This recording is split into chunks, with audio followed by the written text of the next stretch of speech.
Kabro, kabagis, luto na naman tayo. Adobong kangkong, napakasimple lang po ito. Kaya ninyo. Kangkong, ito hiwain ko yan mamaya. Ito lang na karni, ang apan ito. 1/4 lang. Ng kalamansi, konti lang. Onion o sibuyas, luya. 7 piraso na ng garlic, 7 cloves, 1 teaspoon ng ground na paminta, 10 teaspoon ng soy sauce, half teaspoon ng Himalayan salt, 3 kutsaritang sukang iloko, tapos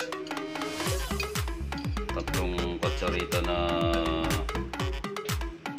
ito apple cider vinegar. Yan po, iwain po natin yan lahat. Samahan niyo po ako sa pagluluto para may kakainin ang pamilya po. So, hiwa po tayo.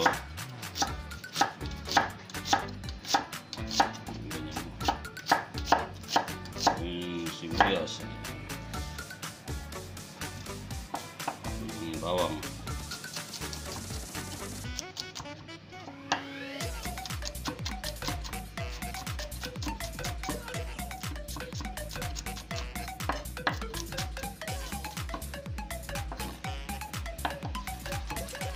maliit pa lang ito, pwedeng maliit pahaba, ito iniskil ko lang.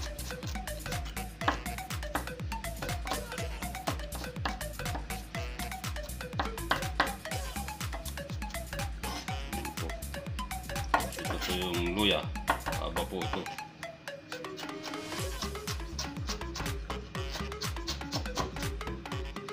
Tayin po natin itong karning, maninipis lang para madaling umuto.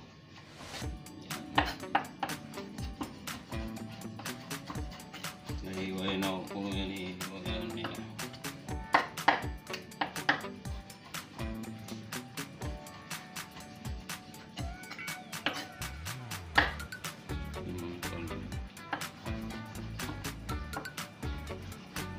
Ganyan lang po. Pwede nyo yung maliliit lang kung gusto, pero ito yung ginagawa ko.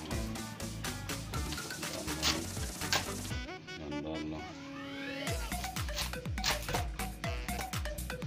Yun po ang kangkong. Po tayo ng mga 4 na kutsara lang po yan. Extra virgin olive oil. Yan po. Isa po natin itong karne.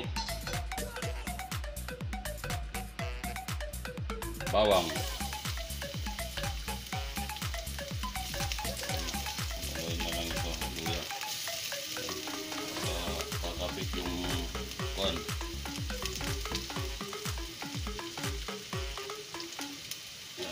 sibuyas,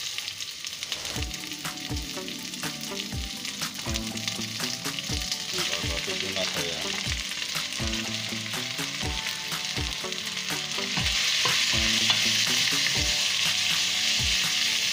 Natin yung iodized salt. Konting iodized salt, tapos kuhan po yan, tapos ito po yan, Himalayan salt.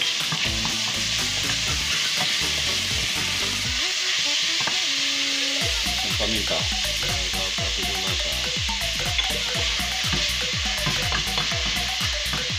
tatakpan po natin. Yan po.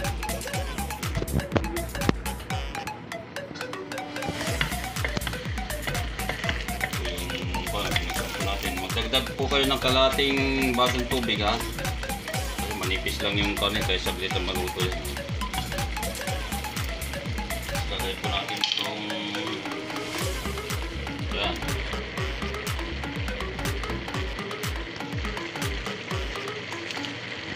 Kangkong.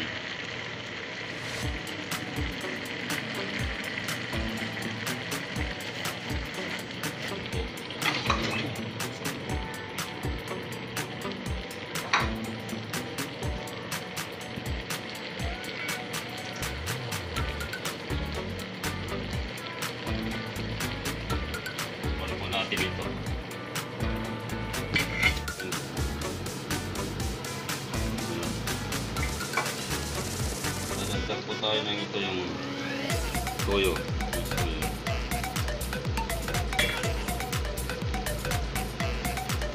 Isukang loko.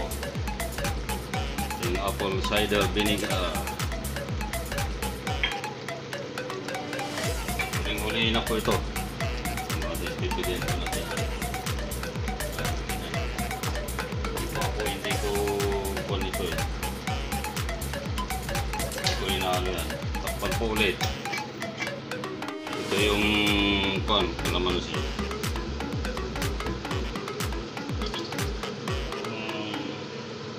Sarap yung maasim-asim. Vitamin C.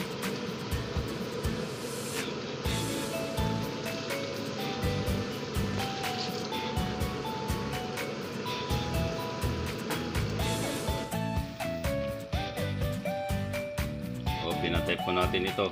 Naluto na po. Maraming salamat sa panonood. Naluto natin ito.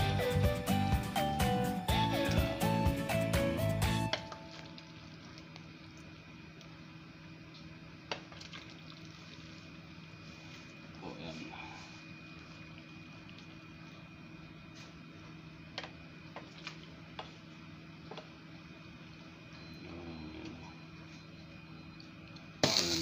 Sabaw yung mga iba kasi konting sabaw lang. Thank you po. God bless all. God bless you all. Maraming salamat sa panonood po.